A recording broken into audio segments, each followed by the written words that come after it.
The crystal throne room sparkled with light from 3 suns shining through the massive windows. King Voss sat on his throne made of pure blue crystal, his forearms resting on the armrests. His skin was dark purple with silver markings that showed his royal blood.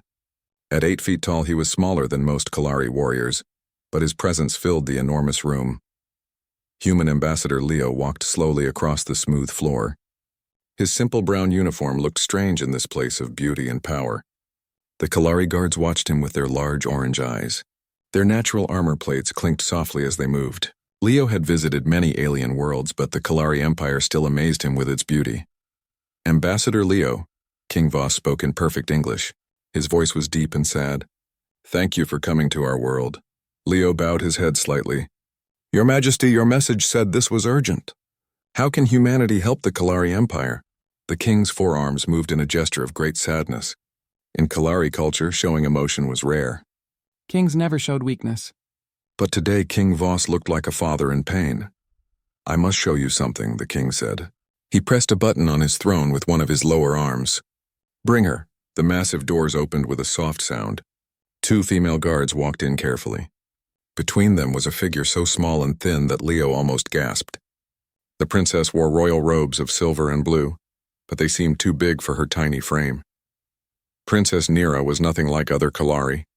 Where her people were tall and strong, she was short and weak. Her bones showed through her pale purple skin. Her arms were so thin they looked like they might break from a gentle touch. She walked very slowly, taking tiny steps. Each step seemed to hurt her. This is my daughter, Princess Nira, King Voss said. His voice was full of love and pain. She is 18 years old in your measurements. Leo studied the princess carefully. She looked up at him with large, intelligent eyes. Unlike other Kalari whose eyes were orange, hers were a soft green color. Despite her weak body, her gaze was sharp and curious. She is beautiful, your Majesty, Leo said honestly. King Voss made a sound of bitter laughter. Beautiful, yes. But she is dying, Ambassador Leo. The king stood up from his throne. His massive frame made his daughter look even smaller. Nira was born with weak bones. Her organs do not work properly. Our doctors say she has maybe 2 years to live, perhaps less. Leo felt his heart break a little. The princess was so young, and the sadness in her eyes showed she understood her fate. We have tried everything, the king continued. Every medicine, every treatment, every technology our empire has created. Nothing helps her grow stronger. Nothing stops her body from failing. The king walked down the steps from his throne, with surprising gentleness for such a large being. He placed one hand on his daughter's shoulder. She did not flinch, but Leo could see it took effort for her to stay standing. In our culture, strength is everything, King Voss explained. Warriors rule our society. The weak do not survive. My daughter cannot fight, cannot run, cannot even walk far without pain. The nobles whisper that she brings shame to our royal family. Nira's head dropped slightly, but she did not cry. Leo admired her courage. But I have heard stories about humans, the king said, turning to Leo. Stories that your people value different kinds of strength. That you help the weak become strong in ways we do not understand.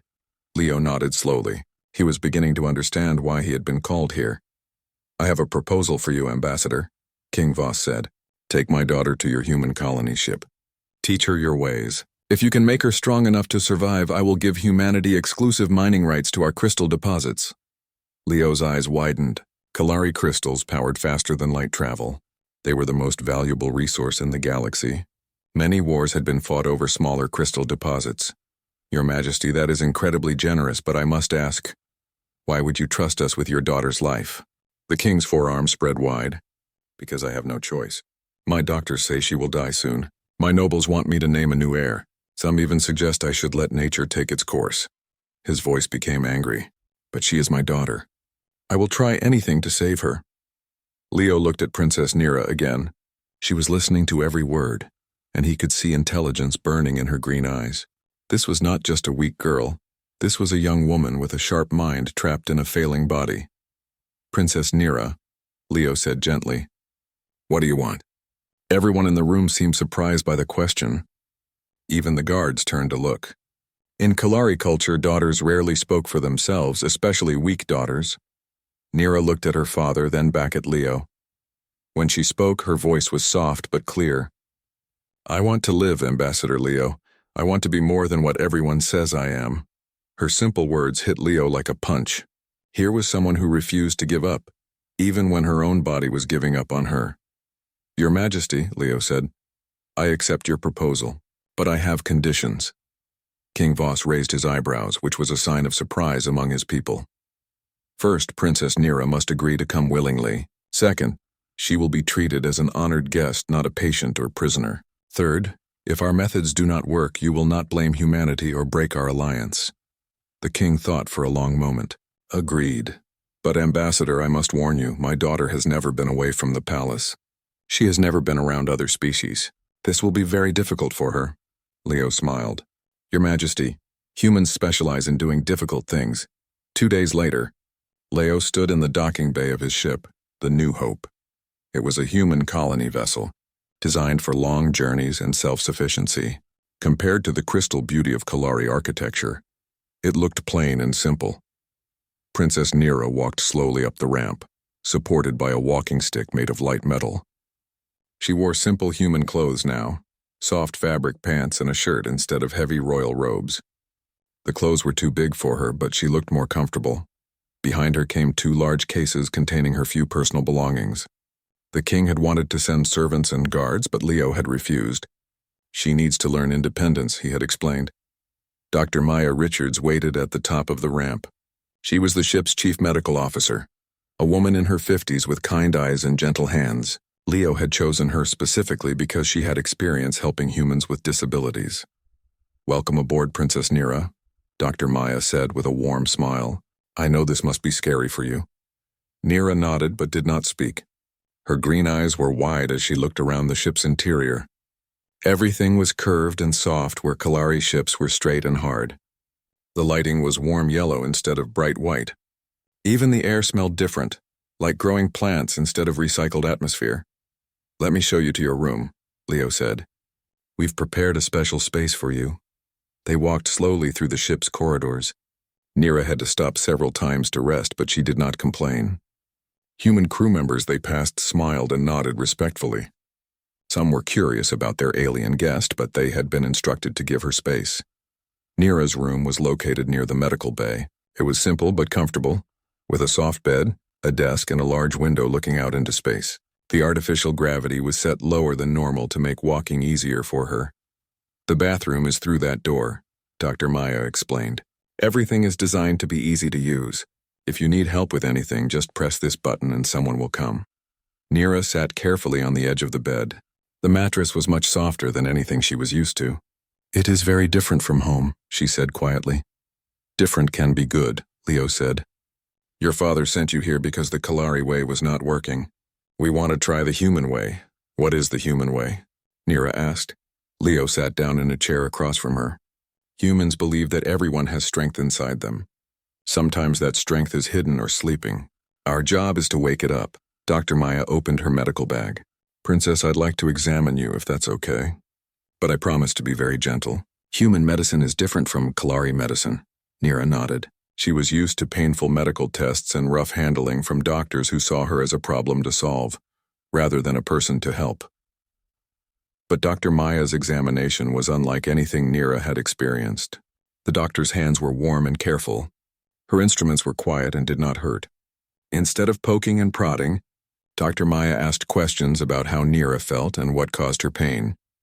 "Your bone density is about 30% of normal Kalari levels," Dr. Maya said, after running several scans. "Your heart is small but working hard. Your nervous system is actually more sensitive than normal, which is why you feel pain so strongly. Can you fix me?" Nira asked hopefully. Dr. Maya and Leo exchanged glances. They had discussed this moment carefully. "We cannot make you like other Kalari," Dr. Maya said honestly, "but we might be able to help you become the best version of yourself." Nira's face fell slightly. She had hoped for a miracle cure. "Let me tell you a story," Leo said. "On Earth we had a woman named Helen Keller. She was born unable to see or hear. In those days people thought she could never learn or achieve anything. But she had a teacher who believed in her. Helen became a famous writer and speaker who inspired millions of people." Nira listened carefully. "But she was still blind and deaf?" "Yes," Leo said.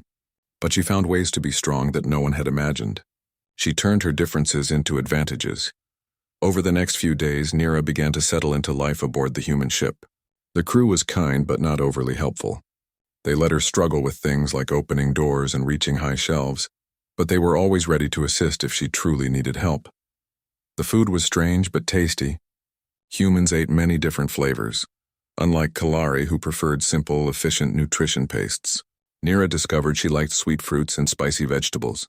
Dr. Maya explained that good nutrition would help her feel stronger. The biggest change was how people talked to her.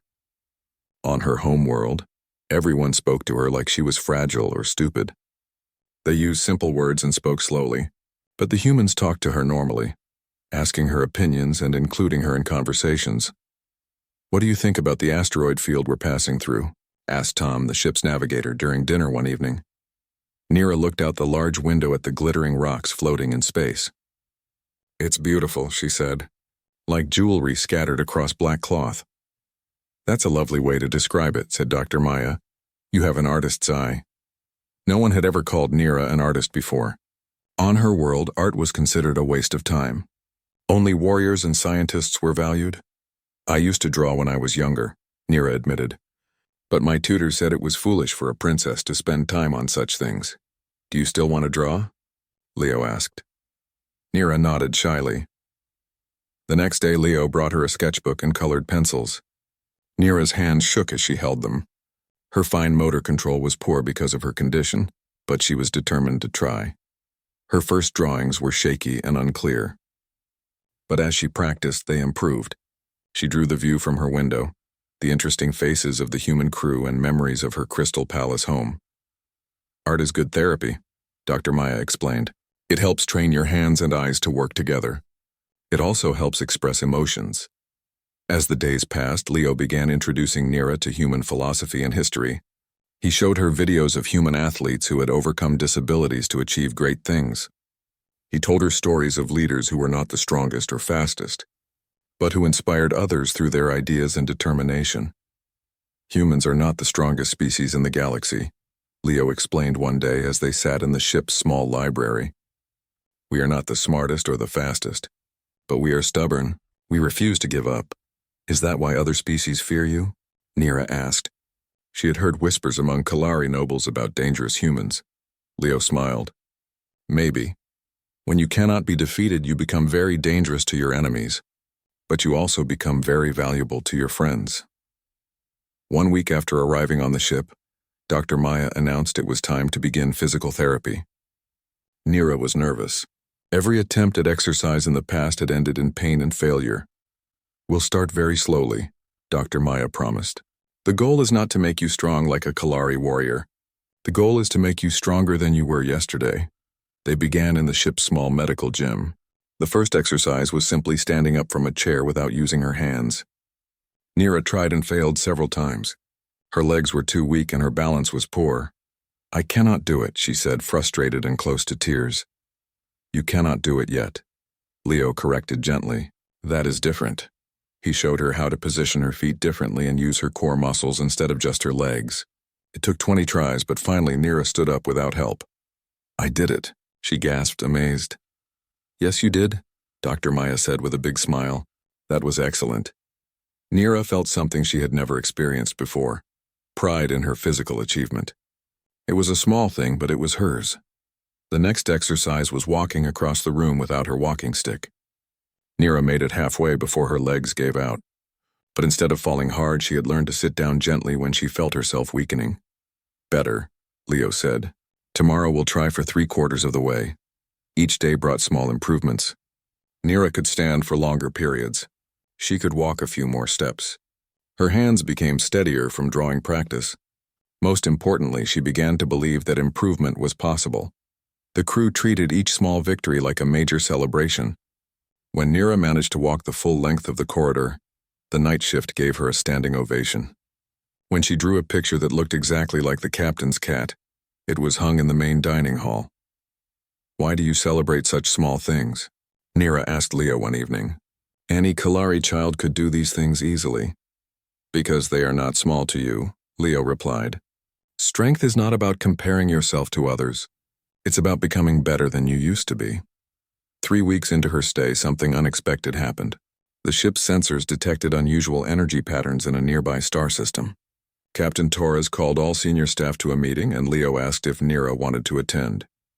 "I am not senior staff," Nira said. "No, but you have a unique perspective," Leo replied. "Sometimes fresh eyes see things that experienced eyes miss." In the meeting, the captain explained that their sensors were picking up electromagnetic signatures that did not match any known technology. The patterns were complex and seemed almost alive. Nira listened carefully as the humans debated what the signals might mean. Suddenly she spoke up.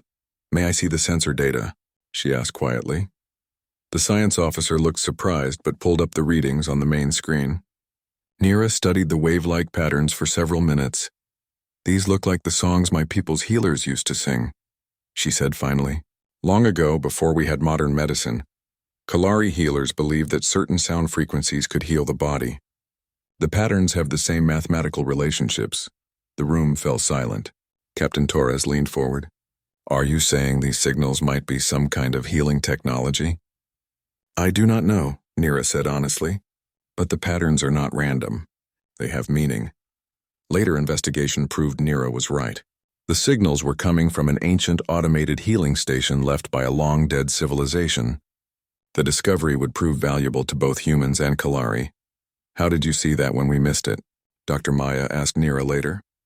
"I have spent my whole life thinking about healing," Nira replied. "Perhaps that made me notice things others would not." Leo smiled. "You see, everyone has unique strengths. Even weaknesses can become advantages if you learn how to use them." That night, Nira sat by her window looking out at the stars. For the first time in her life, she felt like she might have something valuable to offer the galaxy. She was still weak in body, but her mind was growing stronger every day. She picked up her sketchbook and began drawing a picture of herself standing tall and proud. It was still just a dream, but dreams, she was learning, were where all great achievements began. The human way was different from the Kalari way. Instead of demanding that she become someone else, it asked her to become the best version of herself. And for the first time in her 18 years of life, Princess Nira began to believe that might be enough. 3 months had passed since Princess Nira first stepped aboard the human colony ship. The pale, fragile girl who could barely walk was gone. In her place stood a young woman with confidence in her green eyes and purpose in every careful movement. Nira's morning routine now began at dawn. She woke without an alarm, her body naturally following the rhythm she had built with Dr. Maya's help. After a breakfast of fruits and proteins that her body had learned to process efficiently, she headed to the training room. The training room had been modified specifically for her needs. The floor was softer than standard ship flooring, and the gravity could be adjusted in different sections. Leo stood waiting for her, wearing simple exercise clothes instead of his diplomatic uniform. "Good morning, Princess," Leo said with a smile. "Good morning, Teacher Leo," Nira replied. She had started calling him teacher instead of ambassador. To her, he had become much more than a diplomatic representative. They began with stretching exercises that Dr. Maya had designed. Nira's muscles were still thin, but they were no longer weak. Months of careful training had taught her body how to work efficiently. Every movement was precise and controlled. "Today we practice the water technique," Leo announced. The water technique was a human fighting style that Leo had adapted for Nira's unique body. Instead of meeting force with force, it taught her to flow around attacks like water flowing around rocks.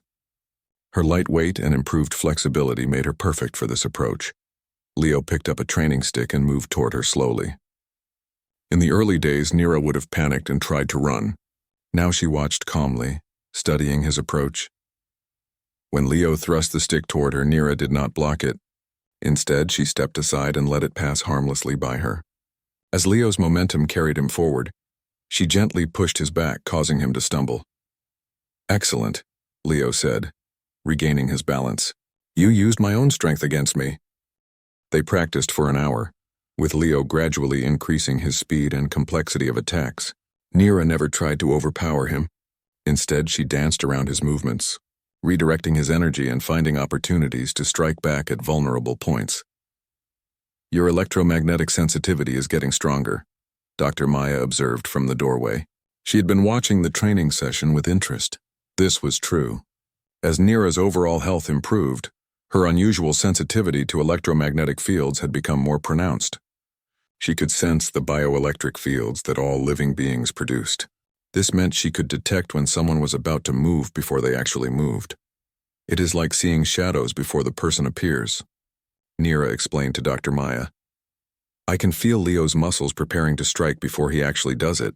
What had once been considered a symptom of her medical condition was now her greatest advantage in combat. No Kalari warrior had such an ability, and it made her very difficult to surprise or catch off guard. After training, Nira spent time in the ship's small garden. The humans had created a space where they grew fresh vegetables and flowers. Nira had volunteered to help tend the plants, and she discovered she had a natural talent for it. Plants respond to electromagnetic fields too, she had told the ship's botanist. I can feel when they are healthy or sick. Her touch seemed to help plants grow better. Under her care, the garden produced larger vegetables and brighter flowers than ever before. The crew joked that she had magic hands, but Dr. Maya believed it was related to her sensitivity, affecting the plant's bioelectric systems. In the afternoons, Nira studied. Leo had introduced her to human philosophy, history, and strategy. She read about generals who won battles through cleverness rather than strength. She learned about scientists who changed the galaxy through careful observation and creative thinking. Her favorite subject was studying other species and their cultures. Her sharp mind quickly grasped complex political situations and cultural differences. Leo began asking for her input on diplomatic matters. The Zephyrian trade dispute, Leo said one day, showing her a data pad with information about a conflict between two alien races. How would you resolve this? Nira studied the information carefully. The Zephyrians were a warrior race like the Kalari, but they valued honor above profit. Their opponents, the Merchant Guild, cared only about financial gain. The warriors will never accept a solution that makes them look weak, Nira said thoughtfully. But the merchants will not accept losing money. You need to find a way for both sides to win something important to them. What do you suggest? Let the warriors keep the disputed territory, but give the merchants exclusive trading rights within that territory. The warriors get to claim victory and keep their honor. The merchants get guaranteed profits. Both sides win, Leo smiled proudly. That is exactly the solution our best diplomats suggested. You have a natural talent for this. Nira felt warmth spread through her chest. On her homeworld, no one had ever praised her intelligence. They were too focused on her physical weaknesses to notice her mental strengths. The peaceful routine was broken one morning, when the ship's alarms began blaring. Captain Torres's voice echoed through the corridors over the communication system. All crew to battle stations. We have multiple unknown ships approaching. They are not responding to communication attempts. Nira hurried to the main bridge with Leo. Through the large windows, she could see several sleek black ships approaching. They moved in perfect formation, their hulls reflecting no light. Those are Kalari rebel ships, Nira said immediately. I recognize the design. They belong to General Krath's faction. Captain Torres turned to her in surprise. Rebels, what would they want with us? Before Nira could answer, a communication signal came through. The main screen flickered to life, showing the scarred face of a large Kalari male. His armor was black instead of the traditional silver, and his orange eyes burned with anger. Human vessel, the rebel leader spoke in heavily accented English. I am Commander Zark of the True Kalari movement. You have something that belongs to us. We are on a peaceful diplomatic mission, Captain Torres replied. We have nothing that belongs to you. Commander Zark's lips curled in a cruel smile. You have the weak daughter of the false king. Her father has dishonored our people by allying with inferior humans. We will take her back and show the galaxy what happens to traitors. Nira felt ice form in her stomach. These rebels wanted to use her as a weapon against her father. They would probably execute her publicly to prove their point about Kalari superiority. Princess Nira is under our protection, Leo said firmly, stepping into view of the camera. She is here voluntarily. The weak do not get to choose, Commander Zark replied. Surrender her now or we will take her by force. The communication ended abruptly. Outside, the rebel ships began moving into attack positions. How many ships? Captain Torres asked his tactical officer. 5 ships, Captain. Each one twice our size and heavily armed. Captain Torres looked grim. The colony ship was not built for combat. It had basic shields and a few defensive weapons, but nothing that could stand against a fleet of warships. Can we outrun them? Leo asked. Not with their speed advantage, the navigator replied. They'll catch us within an hour. Nira watched the approaching ships and felt something she had never experienced before. Instead of fear or despair, she felt anger. These rebels were everything wrong with her people's culture. They believed that might made right, that the weak deserved to suffer. I will go with them, Nira said quietly. Absolutely not, Leo replied immediately. We do not abandon people under our protection. But they will destroy your ship and hurt your crew because of me, Nira protested. That is their choice, not yours, Captain Torres said firmly. No one on this ship will let you sacrifice yourself. Dr. Maya placed a gentle hand on Nira's shoulder. You are part of our crew now. We protect our own. Nira felt tears form in her eyes. These humans were willing to risk their lives for her, even though she was not their species. It was the kind of loyalty she had only dreamed of. Then we fight, she said, her voice growing stronger. But we fight smart, not strong. What do you mean? Captain Torres asked. Nira moved to the tactical display, her mind working quickly. These ships are built for honor combat. They expect their enemies to meet them face to face in a fair fight. They are not prepared for human tactics. She pointed to the display showing the rebel formation. See how they move in perfect formation? That is their weakness. They are predictable. But we are still outgunned 5-1, the tactical officer pointed out. Numbers do not always determine victory, Nira replied, remembering Leo's lessons about human history. Commander Zark knows me. He knows I am weak and helpless. He will want to capture me personally to increase his honor. That gives us an advantage. I am listening, Captain Torres said. Nira began explaining her plan. It was risky and required perfect timing, but it used the rebels' own expectations against them. 20 minutes later, Nira stood in the ship's shuttle bay, wearing a simple white dress. She had requested to meet with Commander Zark personally, claiming she wanted to surrender to prevent bloodshed. As expected, his pride would not let him refuse such an opportunity. The rebel commander's shuttle landed in the bay, and 6 heavily armed warriors emerged. Commander Zark himself was even larger than he had appeared on screen. His natural armor plates were scarred from many battles, and his 4 arms each carried a different weapon. Princess Nira, he said in the Kalari language, his voice full of contempt. You look even weaker than I expected. Your father has truly disgraced our people by sending you to these soft humans. Nira bowed her head submissively, playing the role of the helpless princess. I know I am a disappointment, Commander. I only want to prevent harm to these kind people who tried to help me. Commander Zark laughed harshly. Kind? Humans are parasites. They take advantage of weakness instead of eliminating it. When we rule the Kalari Empire, there will be no place for the weak. He gestured to his warriors. Take her to my ship. We have a galaxy to show what happens to traitors. As the warriors moved toward her, Nira allowed herself to stumble and fall to her knees. Please, she begged, I cannot walk fast. My legs are too weak. The warriors relaxed slightly, seeing confirmation of her helplessness. Commander Zark shook his head in disgust. Pathetic. No wonder the humans took pity on you. That was exactly what Nira had been waiting for. The moment the warriors let their guard down, she moved. Her months of training exploded into action. Rising from her knees in one fluid motion, she struck the nearest warrior's nerve cluster with precise fingers. The technique Leo had taught her sent the massive Kalari crashing to the ground unconscious. Before the others could react, Nira was already moving. Her electromagnetic sensitivity let her feel their muscle tensions changing as they reached for weapons. She flowed between them like water, striking pressure points and nerve centers with surgical precision. Commander Zark roared in surprise and anger, drawing his energy sword. But Nira was no longer where he expected her to be. She had used his own warriors as cover, staying behind them as they fell. Impossible, he shouted. You are weak. Helpless. I was, Nira replied calmly, dodging his clumsy swing. But humans taught me that weakness can become strength if you know how to use it.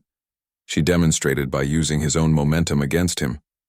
As his massive frame committed to an attack, she simply stepped aside and pushed him toward the shuttle bay wall.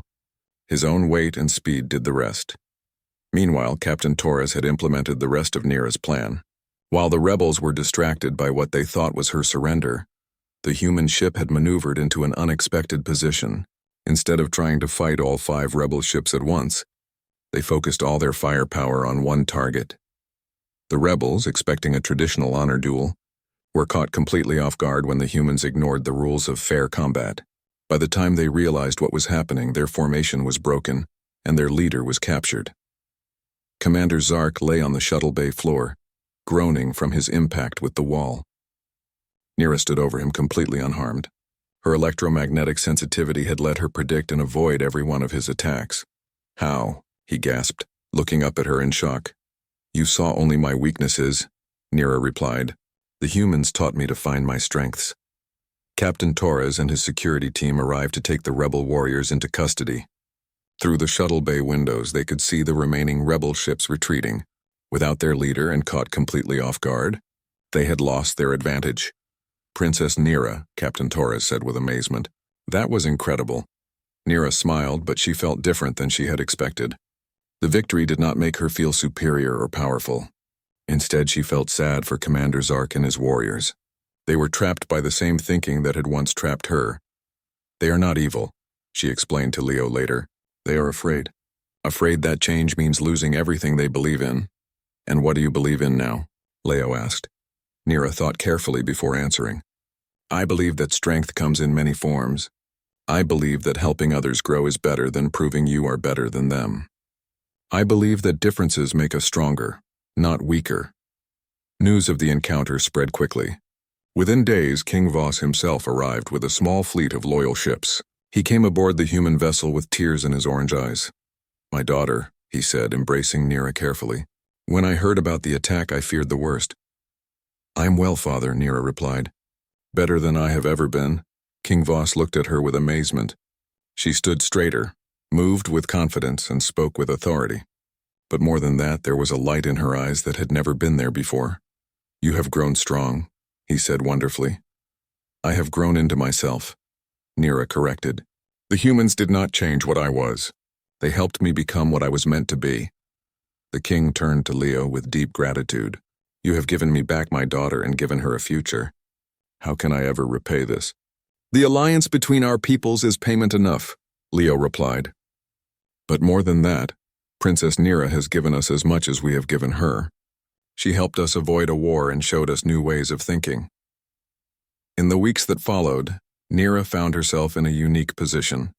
She was no longer the weak princess who needed protection, but she was also not a traditional Kalari warrior. Instead, she had become something entirely new. She traveled between human and Kalari worlds, serving as a bridge between the two cultures. Her unusual background let her understand both perspectives. Her diplomatic skills, sharpened by months of study with Leo, made her an effective negotiator. The rebel movement that had followed Commander Zark began to fade as more Kalari saw Princess Nira's example. She proved that strength and honor could exist in forms their culture had never imagined. 6 months after the rebel attack, Nira stood once again in her father's crystal throne room. But now she was not the fragile girl who needed support to stand. She was Princess Nira, diplomat and warrior in her own right. "The Zephyrian delegation has agreed to the peace terms," she reported to her father. "The trade dispute has been resolved." King Voss nodded proudly. "You have brought more honor to our family in these past months than 100 military victories could have." Nira smiled. "I learned from the humans that true victory is not about defeating others. It is about helping everyone find their best path forward." She looked out the great windows at the stars beyond. Somewhere out there, Leo and the crew of the New Hope were continuing their peaceful missions. Somewhere else, other young people were learning that they were more than their limitations suggested. The frail princess was gone forever. In her place stood a woman who had learned that the greatest warriors are often those who choose to build rather than destroy, to heal rather than harm, and to find strength in places no one thought to look. Her transformation was complete, but her story was just beginning. The galaxy was full of conflicts that needed diplomatic solutions, full of people who needed to learn that differences could be strengths, and full of opportunities for someone who understood that true power came from lifting others up, rather than pushing them down. Princess Nira had risen as a fearless warrior, but her battles would be fought with wisdom, compassion, and the unshakable belief that everyone deserved a chance to become more than what others expected of them.